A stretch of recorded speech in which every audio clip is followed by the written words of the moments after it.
খালেদা জিয়ার সুস্থতা কামনায় দেশব্যাপী বিশেষ দোয়া, আবারও ফিরবেন দেশ সেবায় আসা নেতাকর্মীদের। দোয়া চাইলেন প্রধান উপদেষ্টাও। দেশে নৈরাজ্য তৈরির অপচেষ্টা হচ্ছে, সতর্কতা মির্জা ফখরুলের। সাংবাদিকদের বললেন, রাজনৈতিক দলের লেজুর বৃত্তি করে দাবি আদায় হয় না।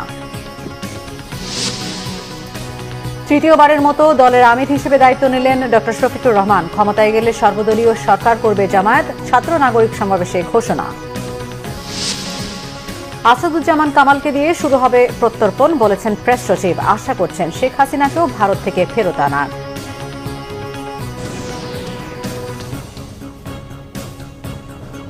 দেখছিলেন ক্রাউন সিমেন্ট সংবাদ শিরোনাম। এবারে বিস্তারিত। বিএনপি চেয়ারপারসন বেগম খালেদা জিয়ার আশু রোগ মুক্তি কামনায় সারা দেশে জুমা দোয়া মোনাজাত হয়েছে। এদিকে তাকে দেখতে বিকেলে এভারকেয়ার হাসপাতালে যান বিএনপি মহাসচিব মির্জা ফখরুল ইসলাম আলমগীর ও স্থায়ী কমিটির সদস্য আমির খসরু মাহমুদ চৌধুরী। বেগম জিয়ার সুস্থতা কামনায় কেন্দ্রীয় কর্মসূচির অংশ হিসেবে বিএনপি মহাসচিব মির্জা ফখরুল ইসলাম আলমগীর, সিনিয়র যুগ্ম মহাসচিব রুহুল কবির রিজভী নয়াপল্টন মসজিদে দোয়া মোনাজাতে অংশ নেন। বিভিন্ন পর্যায়ের নেতাকর্মী ছাড়াও সাধারণ মুসল্লিরাও নয়াপল্টন মসজিদে দোয়া মোনাজাতে অংশ নেন।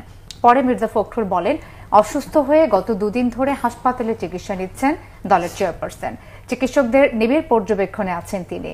দেশের জন্য বেগম খালেদা জিয়ার অবদান অনস্বীকার্য উল্লেখ করে মির্জা ফখরুল বলেন, নির্যাতন, নিপীড়ন ও কারাভোগ করেও তিনি জনগণের অধিকার রক্ষায় কাজ করে গেছেন। আবারও দ্রুত সুস্থ হয়ে যেন মানুষের সেবা করতে পারেন, দেশবাসীর কাছে সেই দোয়া চেয়েছেন দলের মহাসচিব মির্জা ফখরুল ইসলাম আলমগীর। গতকাল রাতেই ডাক্তাররা বলেছেন যে তার অবস্থা, শারীরিক অবস্থা অত্যন্ত সংকটময়।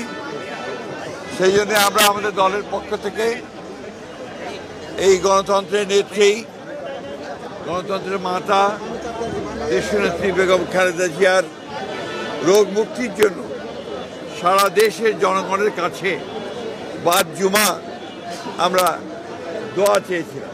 আমরা দোয়া চেয়েছি তিনি যেন আল্লাহ যেন তাকে সম্পূর্ণ সুস্থ করে দেন, সুস্থ অবস্থায় আবার জনগণের মাঝে ফিরে এসে তাকে দেশের মানুষের কাজ করার সুযোগ করে দেন।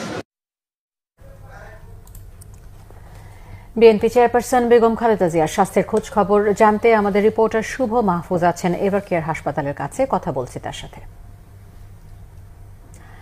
শুভ, বেগম খালেদা জিয়ার শারীরিক অবস্থার কোনো খবর জানতে পেরেছেন কিনা এখনো?